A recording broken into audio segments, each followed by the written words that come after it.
Hai, halo cuy, balik lagi bareng Mimin. Apa kabar kalian semua hari ini? Semoga selalu sehat, selalu semangat, dan tentunya tetap waras cuy di dunia yang makin kacau balau ini.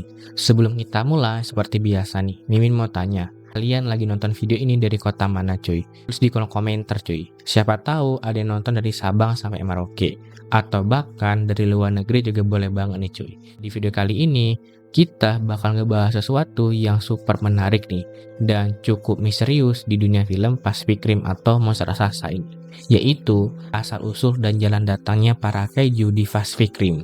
Kalau kalian pernah nonton filmnya, kalian pasti tahu banget nih, kalau kaiju itu bukan sekedar monster biasa. Mereka datang dari dimensi lain, muncul dari sebuah celah misterius di dasar Samudra Pasifik yang disebut The Bridge. Dari situ, satu persatu makhluk raksasa mulai menyerang bumi dan membuat umat manusia hampir punah. Tapi pertanyaannya, ini cuy, bagaimana sebenarnya para kaiju itu bisa sampai ke bumi? Siapa yang ngirim mereka? Dan kenapa planet kita yang jadi target nih? Kenapa nggak planet lain cuy? Namek atau misalnya. Di video ini kita bakal bahas semuanya secara lengkap. Mulai dari asal dimensi para kaiju, siapa sebenarnya pencipta mereka, sampai bagaimana perang besar antara manusia dan para monster raksasa ini bisa terjadi. Dan tentunya cuy, kita juga bakal bahas teori-teori menarik yang mungkin belum banyak orang sadari nih dari dunia Pacific Rim. Jadi pastiin kalian nonton video ini sampai habis cuy, karena di akhir video kita bakal buka diskusi seru. Kalian bisa kasih teori nih, pendapat atau bahkan debat di kolom komentar tentang dunia Pacific Rim ini cuy. Oke cuy, tanpa basa-basi lagi, langsung aja kita masuk ke ceritanya.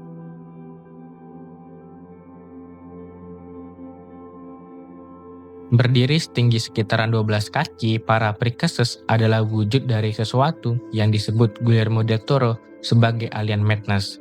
Tubuh mereka kurus seperti serangga air, dengan kerangka luar transparan sehingga organ dalamnya tuh kelihatan berdenyut cuy. Mata mereka kecil, dingin, dan kosong, mirip mata hiu yang sama sekali itu tidak menunjukkan empati. Namun yang paling mengerikan bukanlah penampilan mereka, melainkan peradabannya. The Precursors memiliki sistem hierarki yang sangat ketat nih, mirip kasta bangsawan di Prancis kuno. Ada tingkatan seperti kardinal, bishop hingga ambasador. Dan pangkat mereka itu ditentukan oleh bentuk jambul di kepalanya. Yang lebih aneh lagi nih cuy, mereka tidak membangun teknologi dengan besi atau mesin seperti manusia. Semua teknologinya bersifat biomekanik. Jadi senjata, makhluk perang, bahkan keju itu tidak dibuat di pabrik. Mereka ditumbuhkan di menara-menara monolit raksasa yang menyatu dengan lingkungan dimensi mereka, yaitu Enteverse.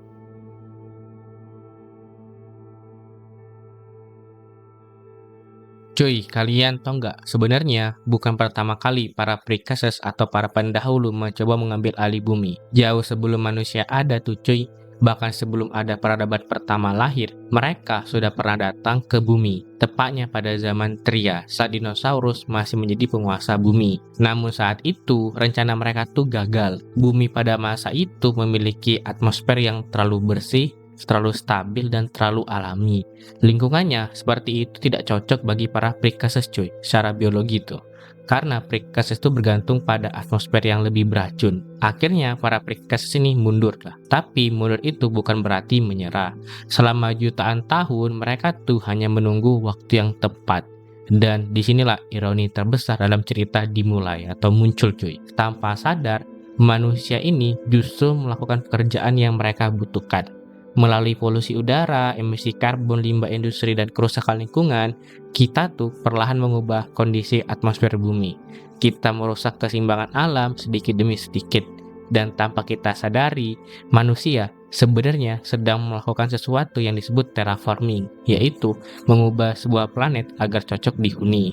Masalahnya nih cuy, masalahnya kita tidak melakukannya untuk diri kita sendiri. Kita justru melakukannya untuk musuh yang sudah menunggu jutaan tahun. Dan ketika atmosfer bumi akhirnya cukup rusak nih, cukup panas dan cukup beracun, di saat itulah Precursors memutuskan untuk kembali. Dan kali ini mereka datang dengan pasukan mereka sendiri cuy, yaitu kaiju.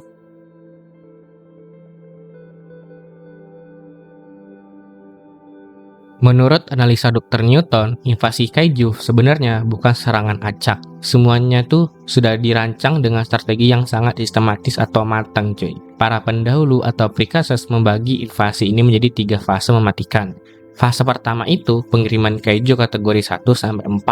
Tujuannya sederhana, menghantam kota-kota besar dan menghancurkan pusat populasi manusia. Bagi mereka, kaiju hanyalah anjing pemburu biologis yang dikirim untuk membersihkan hama, yaitu para manusia, cuy.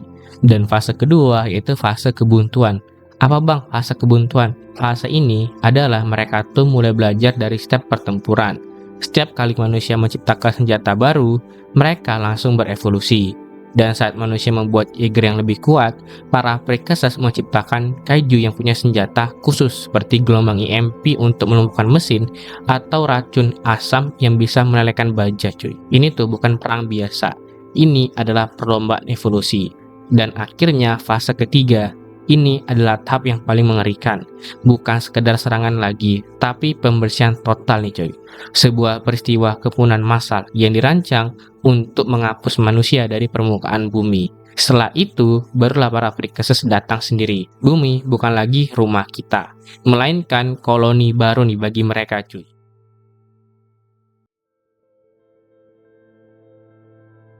Pada tahun 2025, umat manusia akhirnya berhasil membalikkan keadaan. Melalui pengorbanan Gypsy Danger, portal antar dimensi yang dikenal The Bridge berhasil dihancurkan. Fasilitas cloning kaiju milik para precursors atau para pendahulu meledak. Dan untuk pertama kalinya, manusia benar-benar menghentikan invasi itu. Dunia merayakan sebagian kemenangan besar. Perang kaiju dianggap selesai. Tapi ada satu hal yang sering kita lupakan. Bagi ras yang sudah bertahan jutaan tahun, satu kekalahan itu bukanlah akhir. Ledakan itu ya mungkin hanya gangguan kecil. Di balik kegelapan dimensi Enteverse, para precursors atau para pendahulu mungkin masih ada cuy, mengamati, belajar, dan menunggu. Karena bagi seorang penjajah nih, jika satu pintu tertutup, mereka itu hanya perlu mencari cara untuk membukanya kembali. Itulah cerita seputar para precursors atau para pendahulu. Terima kasih sudah menonton video ini sampai habis dan sampai jumpa di video berikutnya. Dadah.